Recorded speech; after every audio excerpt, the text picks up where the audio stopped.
Bonjour, je suis Marion Guizet, je suis coach certifiée et j'aide toutes celles et ceux qui souhaitent aller de l'avant avec plus de confiance en eux. Alors, je viens de finir une retraite de 10 jours de silence avec Vipassana et beaucoup de personnes m'ont posé des questions. J'avais donc envie de vous faire une vidéo à propos de cette expérience, comme je dis souvent, assez extraordinaire, parce qu'elle sort vraiment de l'ordinaire. Je pense qu'on il y a peu de fois dans ma vie, voire aucune fois, je ne sais pas si c'est pareil pour vous, d'avoir vraiment un espace de silence où on se retrouve face à soi-même. C'est vraiment l'impression que j'ai eue et je l'ai vraiment vécue. Alors, pour vous donner justement un petit peu le contexte de ces 10 jours-là, donc on appelle ça un silence noble, c'est-à-dire qu'on ne peut pas ni parler avec les autres participants, ni changer de regard, on ne peut pas lire, on ne peut pas écrire, on ne peut pas faire d'exercice physique non plus. On a quand même un petit parc, on peut se promener quand on a un espace, un temps libre. Et puis les journées sont très rythmées, de 4 heures du matin, on enchaîne tout de suite avec 2 heures de méditation, on prend un petit déjeuner, etc. jusqu'à 9 heures du soir, où on a une vidéo le soir qui nous explique la technique plus profondément, pour qu'on puisse l'appliquer au fur et à mesure pendant ces journées-là. Donc c'est un rythme assez militaire, donc je ne suis pas forcément habituée. Et donc je suis partie avec vraiment cette intention de fond, de voir un petit peu comment j'allais réagir à ces 10 jours. Je suis partie avec une grande curiosité de fond, en me disant voilà, tiens, je serais curieuse de voir quelles sont mes pensées récurrentes, parce que quand on reste 1 heure ou 2 heures tout seul, à la limite, les pensées viennent et partent, alors qu'on reste vraiment 10 jours avec soi-même, je peux vraiment vous promettre qu'on commence à avoir un petit sens de ce qui se passe au fond de soi. Voilà. Alors, ce qui a été le plus difficile pour moi, je pense, ce que je dis beaucoup, et même le plus difficile, ou du moins, ce qui m'a vraiment touché le plus, c'est ce que je dis souvent, c'est quel silence extérieur, parce que vraiment, c'était le silence total, et pourtant, quel bruit intérieur. Au bout de la première journée, deuxième journée, je me suis rendu compte ô combien il y avait un vacarme au fond de moi, des pensées qui n'arrêtaient pas de défiler, et beaucoup de gens me disent « Ah, j'aimerais bien mettre à la méditation, mais pourtant, je ne peux pas arrêter de penser. » Et c'est normal, on est tous, en tant qu'être humain, envahis, ou du moins, traversés de pensées multiples. Alors, j'ai pu voir en une journée, à 9 heures, j'avais envie je pensais à des choses vraiment sympas. À 10 heures, hop, j'avais peut-être un moment où je pensais à quelque chose qui m'avait peut-être énervé 2 jours avant. À 11 heures, je commençais à avoir faim, etc. Et je me disais, non, mais c'est fou le nombre d'états émotionnels dans lesquels on peut passer en une journée. Et d'ailleurs, c'est bien normal. Je me dis, c'est quand même bizarre. Le professeur, parce qu'il y avait un professeur adjoint qui était sur place, il disait, mais c'est normal, c'est l'objectif d'ailleurs, c'est de pouvoir voir ô combien nos pensées, notre état va jouer sur notre état émotionnel.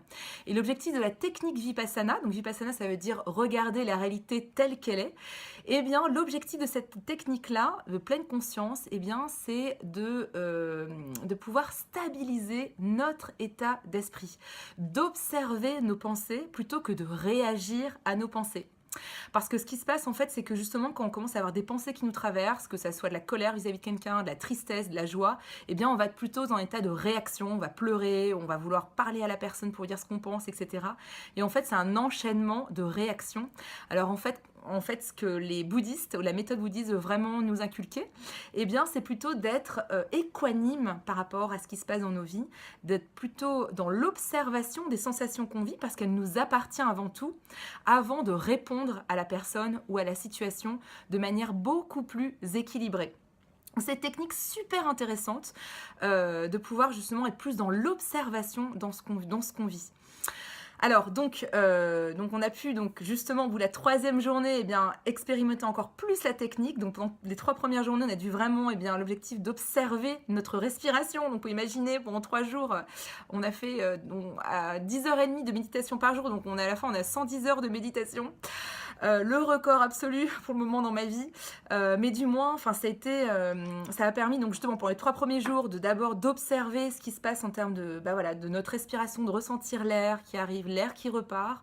Et puis on se rend compte au fur et à mesure, bah, on a demandé à notre esprit justement de non plus se focaliser que sur la partie autour du nez, mais justement sur les différentes parties de notre corps. Et à la fin, moi je ressentais vraiment tout mon corps qui vibrait parce que on a affûté notre esprit aux sensations corporelles parce qu'on est tellement habitué à surutiliser la vision qu'en fait on ressent plus vraiment notre corps. Vous pouvez demander, j'imagine, à quelqu'un qui est aveugle, eh bien il est habitué à sentir plein de choses, à la fois peut-être un picotement sur la main droite ou alors peut-être une douleur sur le pied gauche, etc.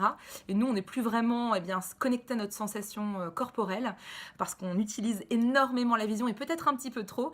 Et l'objectif de cette méditation-là, c'est d'être en plus en connexion avec son corps, aux sensations de notre corps et ne plus réagir par rapport aux sensations qu'on peut justement ressentir pour habituer notre cerveau, déprogrammer l'effet compulsion qu'on a par rapport à la vie.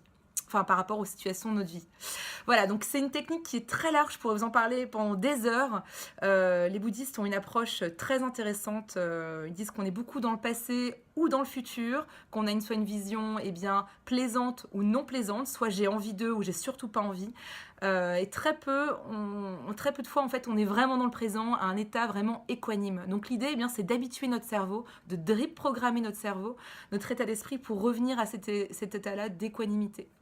Donc c'était super intéressant et je pense que ce que je vais faire pour pas que ça dure non plus une vidéo de 1/2 heure, c'est qu'au fur et à mesure des semaines, je vais pouvoir peut-être vous en parler justement, d'avoir un sujet assez ponctuel sur ces différentes techniques ou du moins approches que j'ai pu expérimenter dans mon corps. Parce que ce que disent les bouddhistes, c'est que plutôt que d'avaler une vérité toute faite, expérimentez-la, c'est votre vérité et c'est ça qui est le plus important pour vous. Voilà, donc les 3-4 premiers jours ont été assez difficiles. Alors en plus, on a un biais négatif en tant qu'être humain. Hein, donc évidemment, des fois, on a des idées peut-être de colère, de peur, de tristesse qui nous envahissent plus facilement que les idées plutôt positives. Donc ça, c'est totalement normal. Et ils nous ont demandé en plus de ne pas utiliser les techniques qu'on connaissait. Donc moi, j'étais là, bon, alors le coaching, je le mets de côté, je mets vraiment dans la technique et ça m'a beaucoup aidé justement à relaxer mon esprit, à être beaucoup plus dans le moment présent. Et je me suis vraiment à regarder les nuages pendant peut-être 1/2 heure. C'est des choses que je fais pas tous les jours. Ou vraiment être dans la notion d'amour et de compassion que eux mettent beaucoup en avant. D'être beaucoup plus dans le moment présent, de pouvoir prendre le temps de manger. Donc voilà, donc c'était une expérience très très riche, très intense, assez difficile, surtout au début, quand je me suis retrouvée vraiment face à moi-même. Et en même temps... j'ai pu voir justement les pensées récurrentes, donc ça me permet d'approfondir la connaissance de moi. Et puis quand on a justement arrêté le silence noble, c'était au bout de 9 jours et demi, j'ai fondu en larmes tellement je pense que c'était... on reste quand même des êtres sociaux et c'était quand même pas évident, je pense quand même, pendant ces 9 jours, ravie de pouvoir enfin regarder, découvrir les gens qui étaient autour de moi parce que je voyais leurs chaussons à longueur de temps. Alors on avait des chaussons assez drôles, donc ce qui était assez sympa. Et puis de pouvoir... mais là, vraiment de pouvoir les rencontrer, de pouvoir parler, etc. C'était vraiment super. Alors, ça a mis un petit peu de temps quand même au début j'étais beaucoup dans l'écoute, plus que dans le fait de partager. Je pense que j'avais besoin encore un temps d'assimilation.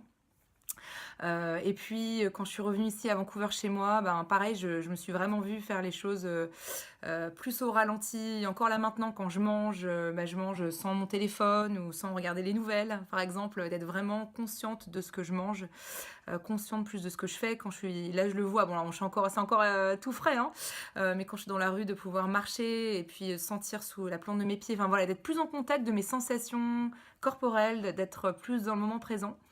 Après, je pense que il faut continuer à méditer aussi et c'est ce que je fais. Donc on va voir après ce que ça va donner sur le moyen long terme. Donc là, je vous partage ce qui se passe là maintenant. Et puis J'ai rencontré des personnes là-bas qui m'ont dit: «Bah, voilà, moi j'ai fait, 10 jours il y a 10 ans ou il y a 4 ans et puis j'ai pas forcément médité après. Par contre, je ne me suis plus jamais énervée, j'ai jamais été, enfin, plus en colère contre quelqu'un et dans la réaction».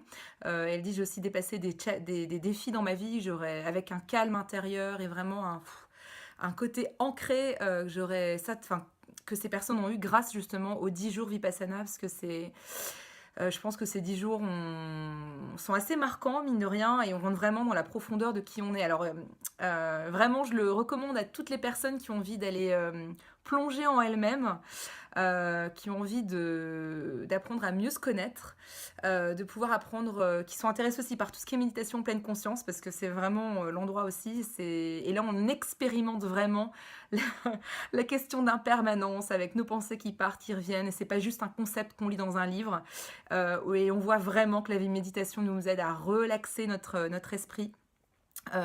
Donc c'est ça le plus intéressant aussi, c'est le côté expérientiel. Ce qu'on fait beaucoup en coaching aussi, c'est que chacun trouve sa vérité, chacun trouve sa technique, sa stratégie.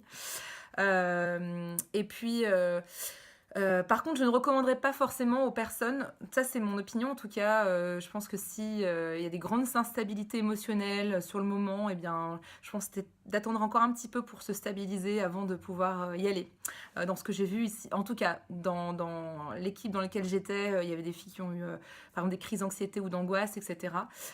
Et bon, après, si chacun voit midi à sa porte, si ça peut être aussi un moyen, après tout, de pouvoir aller voir ce qui est au fond de soi. En tout cas, voilà. Donc j'espère que ça vous aura peut-être inspiré. C'était un séjour très riche, très intense, vraiment qui m'a permis d'aller voilà, au plus profond. Et peut-être qu'il y aura encore plus que ça, c'est sûr. En tout cas, c'est un grand pas. Et puis, j'étais ravie de partager avec vous et puis de continuer à partager tout ce que j'ai pu apprendre voilà, au fur et à mesure avec d'autres vidéos sur le groupe Avance avec confiance ou voilà, sur YouTube. Si vous avez des questions, je suis là. Si ça vous intéresse, n'hésitez pas non plus à m'écrire un petit commentaire. Et puis, je vous envoie de belles ondes positives. Si vous avez envie de commencer la méditation, bien n'hésitez pas aussi. Il y a Christophe André qui est vraiment super en France et avec plein d'autres applications comme Petit Bambou, Namatata, voilà, tout ça, Headspace en anglais. Enfin, il y a plein de choses parce que et c'est ce qu'ils disent, hein, c'est quand la méditation est un outil extraordinaire pour nous aider à être plus centrés, plus alignés, plus efficace. On a moins besoin de dormir parce qu'en fait, enfin moins d'heures, parce que notre cerveau est relaxé plus facilement avec la méditation. Donc voilà, j'espère que ça vous aura boosté. Et puis je vous souhaite eh bien une magnifique semaine et à très vite. Au revoir.